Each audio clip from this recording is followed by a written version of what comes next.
আসসালামু আলাইকুম। লাভ ক্ষতি রিলেটেড আরেকটি ক্লাসে আপনাকে স্বাগতম। আজকের এই ক্লাসে আমরা আলোচনা করব লাভ ক্ষতি রিলেটেড আরো কিছু সমস্যা নিয়ে। যেমন আপনার যদি কোনো কিছু ক্ষতিতে ক্রয় মূল্য বের করতে হয় তাহলে আমাদের এই নিয়মটা মনে রাখতে হবে যে ক্ষতিতে ক্রয় মূল্য, ক্ষতিতে ক্রয় মূল্য নির্ণয় করতে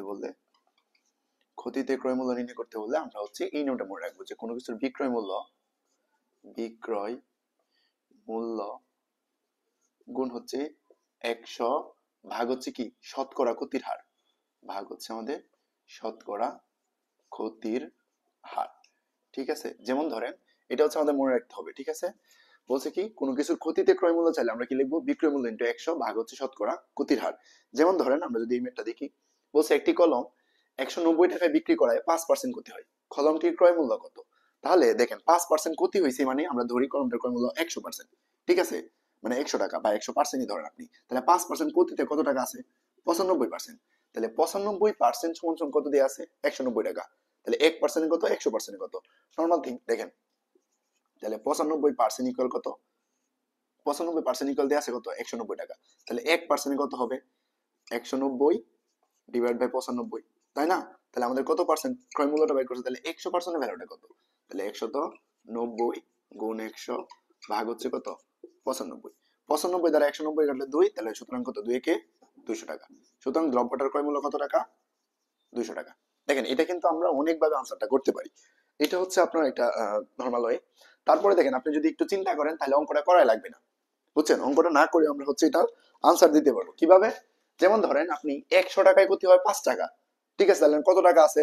বলছে 5%, 100 টাকা ক্ষতি হচ্ছে 5 টাকা, তাহলে 190 টাকা দ্বিগুণ হবে, তাহলে 10 টাকা আনসার। আমরা এখান থেকে মানে এই 10 টাকা বাড়বে, 10 টাকা ক্ষতি হয়েছে, তাহলে 190 সাথে যদি আমরা 10 যোগ করি তাহলে কিন্তু আমরা 200 টাকা পেয়ে যাচ্ছি। তো আপনার কথা হচ্ছে পরীক্ষায় আপনি যেভাবে হোক সঠিক আনসারটা দেখানোর চেষ্টা করবেন। এখন আপনি শর্টকাট দিয়ে করেন বা যেভাবেই করেন, বুঝছেন কথাটা? আচ্ছা ঠিক আছে। তারপর দেখেন এই রিলেটেড আরো অনেকগুলো সমাধান আজকের ক্লাসে আমরা আলোচনা করব।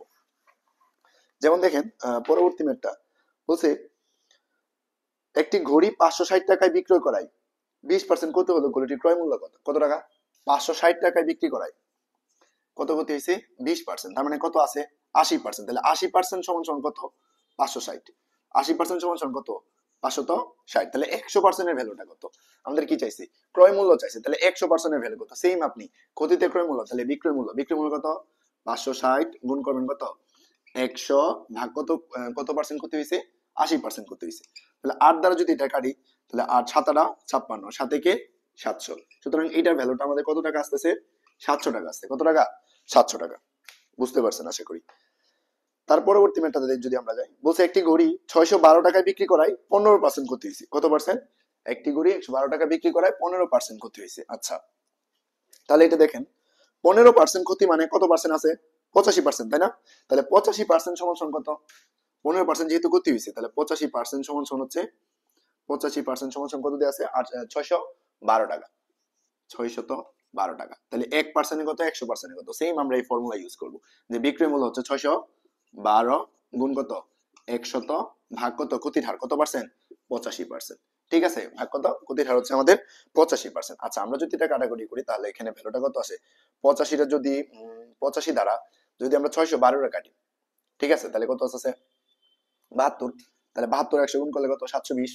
ঠিক আছে, 720 টাকা। আশা করি এটা বুঝতে পারছেন। তো এই টাইপের দেখেন, এই টাইপের যত নিয়ম আছে আপনি সেম একটা ফর্মুলা মনে রাখলে এটা বের করতে পারবেন। যেমন দেখেন এই মেটটা দেখেন, একটি দ্রব্য 180 টাকা বিক্রি করায় 10% ক্ষতি হলো, দ্রব্যটির ক্রয় মূল্য কত? তার মানে 10% যেহেতু ক্ষতি হয়ে গেছে তাহলে কত পার্সেন্ট আছে? 90%। 90% ইকুয়াল যদি হয় আপনার 180 টাকা, তাহলে 100% এর ভ্যালু কত? দেখেন 90% ইকুয়াল কত দিয়ে আছে? 180 টাকা। তাহলে 100% এর মধ্যে ভ্যালুটা কত, তাই না? তো আপনি কি করবেন? 180 গুণ কত? 180 গুণ হচ্ছে 100 ডিভাইড বাই ক্ষতির হার, ক্ষতির হার কত? 90। 90 তে যদি 180 কাটেন কত? 2, 2 কে 200 টাকা। ঠিক আছে, দেখেন আমরা জাস্ট এই নিয়মের যত ম্যাথ আছে সবকিছু ভ্যালুটা আমরা কি একই ফর্মুলাতে করতে পারতেছি, বুঝছেন? এই টাইপের যত ম্যাথ আছে দেখেন আমরা সব কিন্তু জাস্ট এই টাইপের ম্যাথ, এই টাইপের ধারায় আমরা কি করতে পারতেছি। তো আশা করি আপনারা এই জিনিসগুলা বুঝতে পারছেন। আচ্ছা, তারপরে এটা দেখেন, বলছে একজন শার্ট একজন বিক্রেতা শার্টের গায়ে লিখিত মূল্যে 90 টাকার উপরে 15% ছাড় দেয়, শার্টটির বিক্রয় মূল্য কত টাকা? কি বলছে আমাদের? বলছে একজন বিক্রেতা শার্টের গায়ে লিখিত মূল্যে 90 টাকার উপরে 15% ছাড় দেয়, তাহলে বিক্রয় মূল্য কত টাকা? মানে 90 টাকার উপরে যে 15% ছাড় দিছি, তাহলে ধরি আমরা 90 টাকা সমান 100%, তাই না? তাহলে 15% যেহেতু ছাড় দিছে, তাহলে এখানে কত আছে? 85%। তাহলে 85%-এর ভ্যালু যদি আমাদের হয় 90 টাকা, 85%-এর ভ্যালু সমান সমান যদি হয় 90 টাকা, তাহলে 100%-এর ভ্যালু কত হবে আমাদের? তাহলে সেম একই ফর্মুলা, বিক্রয় মূল্য 90। ঠিক আছে, আমাদের কি চাইছে এখানে? আমাদের বিক্রয় মূল্য চাইছে। আচ্ছা, তাহলে আপনি এটা জাস্ট চিন্তা করেন, একজন বিক্রেতা শার্টের গায়ে লিখিত মূল্যে 90 টাকার উপরে 15% ছাড় দিছে, শার্টটির বিক্রয় মূল্য কত? তার মানে 15% ছাড় যদি দিয়ে দিছে, তাহলে 100% সমান 90 ছিল। তো এখান থেকে আমরা যদি এটা একটু কারেকশন করে লিখি, যে আমাদের কি দিছে, 100% সমান সমান কত দেয়া? 90%। অর্থাৎ 90-এর 85% যদি আমরা বাইর করি, তাহলে তো পাবো আমরা, তাই না? 90-এর 85% যদি বাইর করি, তাহলে 90 ইন্টু 85 ভাগ কত? 100। তাহলে আমরা যদি এটা ক্যালকুলেশন করি, আমরা কত পাচ্ছি? 10 দিয়ে যদি কাটি, 10 একে 10, 9 10 90, ঠিক আছে, এটা হচ্ছে 9। তাহলে 9 আর যদি এটা আমরা গুণ করি, তাহলে ভ্যালুটা কত আসতেছে? 10 দিয়ে যদি 90 কাটি, তাহলে হচ্ছে 9, এখানে ভ্যালুটা কত আসতেছে আমাদের? 76.5, ঠিক আছে। আচ্ছা, আমরা কত পাচ্ছি? 76.5 টাকা। দেখেন, এটা হচ্ছে আমাদের কি? বিক্রয় মূল্য। ওকে, তাহলে আমরা আমাদের এই ক্লাসের মধ্যে হচ্ছে, আজকের ক্লাসের মধ্যে হচ্ছে আমরা একটা টাইপের অনেকগুলো ম্যাথ সলিউশন দেখলাম, ঠিক আছে। তো আমরা পরবর্তী ক্লাসে হচ্ছে আমরা ধারাবাহিকভাবে আলোচনা করব, আশা করি বুঝতে পারছি।